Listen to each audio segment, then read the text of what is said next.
नमस्कार। 28 वर्षीय महिला जिनकी हस्तरेखाओं को मैं यहाँ पर देखने जा रहा हूँ, किस किस प्रकार की गतिविधि इनकी उंगलियों पर है, पर्वतों पर है, रेखाओं पर है, यहाँ पर मैं बताने वाला हूँ और अंत में आपके सवालों के जवाब। प्रथम पर्व, कनिष्ठा उंगली की लंबाई अपने आप में सूर्य की उंगली के प्रथम पर्व तक नहीं पहुंची। ऐसे व्यक्तियों के, महिलाओं के जीवन के अंदर संघर्ष अवश्य रहता है। नौकरी करें, जॉब करें, परिवार का पालन पोषण हो या परिवार का साथ हो, इनके जीवन में संघर्ष करके ही इन्हें जाके काफ़ी लंबे समय में शांति प्राप्त होती है। यहाँ पर प्रथम पर्व मानसिक पर्व है। अभी तो उसमें लड़ने की शक्ति है। आपके पास अड़चनें आ रही हैं, डिस्टर्ब कर रहे हैं, फिर भी आप उनसे संघर्ष कर रही हैं। सेकंड, पर्वतों पर भी काफ़ी खड़ी रेखाएं हैं, तो माइनस रेखाओं का भी कुछ प्रभाव है। यानी हिम्मत बहुत करती है कि भाई मुंह से कुछ ना निकले, कड़वाहट कुछ ना हो, दिमाग डिस्टर्ब ना हो, किसी प्रकार का किसी से मेरा वाद विवाद ना हो, परंतु इतना ज़्यादा प्रहार होता है कि कुछ ना कुछ मुंह से निकल जाता है, डिस्टर्बेंस माइंड को हो जाता है। तीसरा पर्व माइनस रेखाओं वाला ज़्यादा है, यानी आपके हिसाब से धन के आगमन आप स्वयं नहीं बना पाती हैं। इसे कहते हैं मजबूती से धन न बनाना। आइए बात करता हूँ मैं इसके बाद आपके पर्व की, और वो है आपका सूर्य की उंगली का प्रथम पर्व। सूर्य की उंगली का प्रथम पर्व यदि मैं इसको देखता हूँ तो कोई ऐसी दूषित रेखा नहीं है, बस अपने थोड़ा चिड़चिड़ाहट पर आपको ध्यान रखना है। सेकंड, पर्वत जाना जाता है राज्य सरकार से लाभ प्राप्त करने के लिए या समाज के अंदर सम्मान अवार्ड प्राप्त करने के लिए। यहाँ पर माइनस रेखाएं ज़्यादा हैं, इस प्रकार की स्थिति नहीं दिखाई देती। तीसरा पर्व आपका जाना जाएगा आपके परिवार में पिता का सहयोग। मेरे हिसाब से ये स्थिति अच्छी है, यानी पिता का सहयोग आपके साथ है। मैं माता की बात नहीं कर रहा हूँ, पिता की बात कर रहा हूँ। मैं बात करता हूँ शनि की उंगली के बारे में। शनि की उंगली और उस पर एकाध माइनस रेखा का प्रभाव आपके जीवन में आ गया है, यानी कुछ ना कुछ रोग आपके जीवन में आ गया है। जब मैं रोग को, मैंने पूरा हाथ आपका पहले ही देख लिया है, तो उसके हिसाब से मैं कहता हूँ तो एक मानसिक रोग है, मानसिक डिप्रेशन है, या हर वक्त मन के अंदर डर बना रहता है, इस तरह के रोग की बात है, कोई दूसरा बड़ा रोग की बात नहीं है। सेकंड, पर्वत जाना जाता है आपके पास मजबूत धन की स्थिति के लिए, वो नहीं है। आपके ऊपर कर्ज हो जाए, ऐसा भी संभावना है। आप किसी को धन दे दें, लौट कर ना मिले, तब इन रेखाओं का प्रभाव माना जाता है। तीसरा पर्व है आपका शनि का तीसरा पर्व, यानी आप अपने आप से परिवार को कितना संचालन के साथ चला सकती हैं, ये अपने आप में ठीक है। माइनस रूप से जितना आपको आपकी अनुसार काम दिया जाता है, उसको आप पूरा निभा लेती हैं। यहाँ बात करता हूँ बृहस्पति के प्रथम पर्व के बारे में।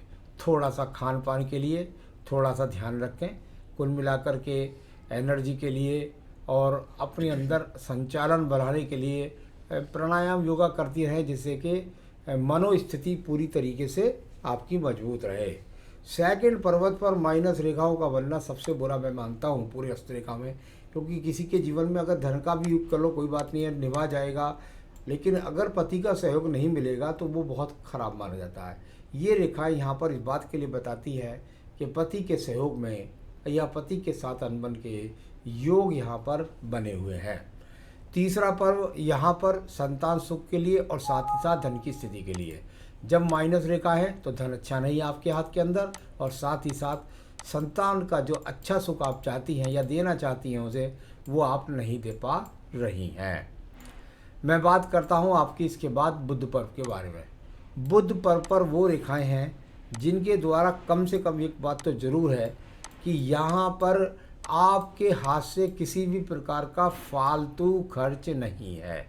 जब आपकी आमदनी की बात होती है तो कुछ ना कुछ घर के लिए ऐसा करती है कि कुछ ना कुछ घर को मिल सके, लेकिन फालतू खर्च की बात यहाँ पर कहीं भी दिखाई नहीं देती। सूर्य पर्वत की स्थिति पर बहुत सारे यहाँ पर क्रॉसिस बने हुए हैं। जहाँ आड़ी तिरछी रेखाएं एक दूसरे को काट रही हैं, प्रयास भी करती हैं, मेहनत भी करती हैं, सम्मान के लिए लड़ाई भी करती है, लेकिन सम्मान मिलने की संभावनाएं बिल्कुल निरस्त है, एकदम बेकार दिखाई पड़ रही है।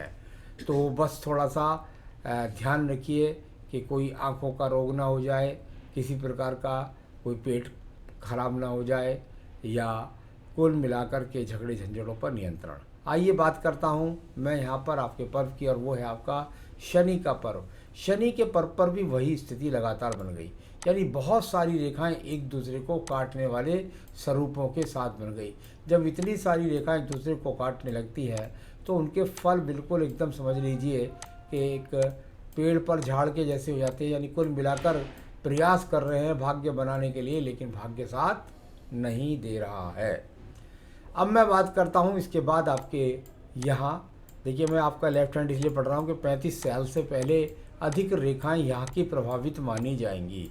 तो अभी क्योंकि आपकी एज केवल 28 वर्ष है तो ज़्यादा हाथ का प्रभाव यहाँ पर ही है। बृहस्पति का पर्व आपके अंदर ज्ञान को बताता है, आपके अंदर ज्ञान है, आपका संतान सुख भी मिलेगा आपको, और आपको आपके जीवन के अंदर निश्चित रूप से यहाँ से तो कोई विशेष अभी अलगाव तक के चिंतोपति से नहीं मिले हैं मुझे, और भगवान की कृपा से खान पान की तो कोई कमी नहीं है। आइए बात करते हैं आपकी हृदय रेखा के बारे में। हृदय रेखा बहुत ज़्यादा अगर आप देखेंगे तो बेलदार है। जब इतनी बेलदार रेखा हो तो पति पत्नी के संबंध बहुत खराब होते हैं। नंबर एक, पति पत्नी के संबंध खराब के साथ साथ आपके जीवन के अंदर, आपके मन के अंदर अशांति भी रहती है, और साथ ही साथ कोई ना कोई रोग लगातार आपको प्रभावित भी करता रहता है। रोग कोई मैंने बताया कि कोई ज़्यादा चिंता की बात नहीं है, कोई विशेष रोग आपको ऐसा नहीं अभी जीवन के अंदर है। मैं बात करता हूँ इसके बाद में आपकी रेखा के बारे में, और वो है आपका इसके बाद मंगल पर्व। अगर मंगल पर्व की बात करें तो इसमें क्रॉसिस चिन्ह की, नक्षत्र की, वैसी आड़ी तिरछी रेखाओं के निकलने की, ये है बस कुल मिलाकर बहुत ज़्यादा हिम्मत करना, मेहनत करना, कर्म का पूरा फल ना होना, काम को तो करते रहना, चिड़चिड़ाहट के साथ कर लेना, बहुत ज़्यादा आपके नाम से प्रॉपर्टी ना होना, ये बहुत सारे संकेत, और साहस में बहुत ज़्यादा कमी, नर्वसनेस का हो जाना, तो ये सारे संकेत यहाँ पर दिखलाई देते हैं। अब बात करता हूँ मैं इसके बाद आपकी यहाँ पर बुद्धि रेखा की। अगर आप बुद्धि रेखा को देखेंगी तो बहुत दूर से चली है। देखिए बहुत दूर की बुद्धि रेखा, और उसको बहुत सारी रेखाओं का काटना, इसमें प्रॉब्लम है। ये प्रॉब्लम क्या है कि भाई ठीक है, ऐसी तो आप हो नहीं सकती कि भाई कोई आपको कुछ भी कहता रहे और आप सुन लें, क्योंकि आपकी वाणी का मुख यहाँ आयु रेखा से जब बुद्धि रेखा दूर हो जाती है तो वो खुल जाता है। यानी आप भी ऐसा नहीं है, आप भी जवाब दे देंगे, तो उस जवाब पर आपको नियंत्रण रखना। दूसरा, जब जब आयु रेखा से बुद्धि रेखा दूर होगी तो पति पत्नी के बीच में टकराव भी होंगे। इसके बीच में आड़ी तिरछी रेखाएं बहुत सारी है, लेकिन स्वतंत्र एक्स नहीं है, तो यहाँ से भी मुझे कोई तलाक की संभावना नज़र नहीं आई। बुद्धि रेखा जाकर मंगल पर्वत तक पहुँची है। मैं आपको कहूँगा कि आपके पास ऐसा टैलेंट है जिसके द्वारा आप अपने जीवन में नौकरी प्राप्त कर सकती है, तो उसको ज़रा ढूंढिएगा और उसके द्वारा अपने कार्यों को संपन्न तक कीजिएगा। सेकंड पर्वत को देख लीजिएगा, वहाँ भी अगर मैं देखता हूँ मंगल के द्वितीय पर्वत पर, तो यहाँ भी जो रेखा है वो ज़्यादा प्रभाव उनका ऊपर की तरफ है। यानी ये आपके अंदर थोड़ा साहस भी बनेंगी, और कुल मिलाकर तलाक की रेखा तो मैं इनको भी नहीं कह सकता। अब बात करता हूँ मैं इसके बाद में, यहाँ थोड़ा सा राइट हैंड को इस जगह पे देख लेते हैं।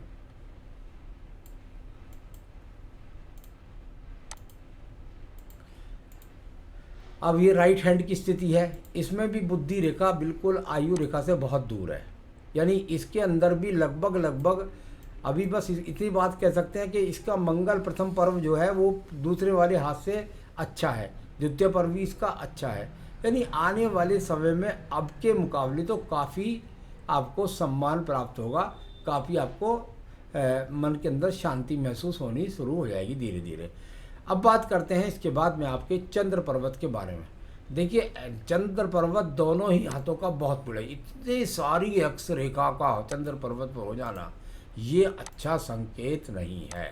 दोनों ही हाथ में चंद्र पर्वत पर एक्स इतने सारे हैं कि ये आपको मन के अंदर प्रवृत्ति ऐसी भी ला सकते हैं कि आप उल्टा सीधा सोचने लगे, मर जाऊं, ये गिर जाऊं, कुछ कर जाऊं।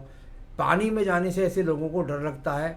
मन के अंदर बहुत ज़्यादा डिप्रेशन रहता है, अशांति रहती है, अवसाद के भी शिकार हो सकते हैं। इन सारी चीज़ों से आपको बचना होगा, क्योंकि ये बहुत ज़्यादा डिप्रेशंस खराब रेखाएं, इनके बारे में ज़्यादा बोलना ठीक नहीं। बस मैंने आपको इशारे से बताया है कि आपको सावधान रहना है, नेगेटिव नहीं सोचना है। जो पूजा पाठ में आपको बताऊं वो कर लीजिएगा। यहाँ पर बात करता हूँ बुद्ध रेखाओं की। अगर बुद्ध रेखा देखता हूँ तो वो भी आपके पास है। यानी मैं कह रहा था भी कुछ ना कुछ टैलेंट आपके पास ऐसा है जिससे आप साधन बना सकती हैं, तो ये इसमें भी दिखाई दिया है। भले ही ये बिखराव रूप से है, यानी एक मजबूती से व्यापार न करके आप नौकरी करें, बार बार स्थान परिवर्तन करें या बार बार दूसरे सेंटर पर नौकरी करें, इस तरह की स्थिति है। अंगूठे का प्रथम पर्व पर भी बहुत ज़्यादा मानसिक स्थिति खराब है। यानी कुल मिलाकर प्रथम पर्व जब ज़्यादा खराब हो जाता है तो यहाँ पर इसको कह सकते हैं संसाधनों के लिए भूख का होना और वो संसाधनों की पूर्ति ना होना। सेकंड पर्वत का इतना ज़्यादा खराब होना ये बहुत बुरा संकेत है, यानी संसाधनों के लिए, और साथ ही साथ बहस करने की इस प्रवृत्ति को बढ़ाता है। तो बहस से तो मैं आपको बोल रहा हूँ बार बार, आपको बिल्कुल बचना ही बचना होगा। आइए बात करते हैं आपकी भाग्य रेखाओं के बारे में। भाग्य रेखाओं का संबंध भी इसी प्रकार से दिखाई देता है। यानी कुल मिलाकर ये चलती हैं, फिर जुड़ती हैं, फिर बिखरती हैं, फिर चलती हैं। आने वाले समय में हो सकता है कि जॉब करने के लिए कहीं जाएं तो उसके लिए आपको थोड़ा सा दूरी तय करनी पड़े। तो इस तरह की बहुत सारी रेखाएं हैं जो आपको कम से कम ये तो बताती है कि आपके परिवार के अंदर भले ही वो लोग आपसे जॉब करवाएं या ना करवाएं, लेकिन आपके भाग्य से उनका भी घर चलता है।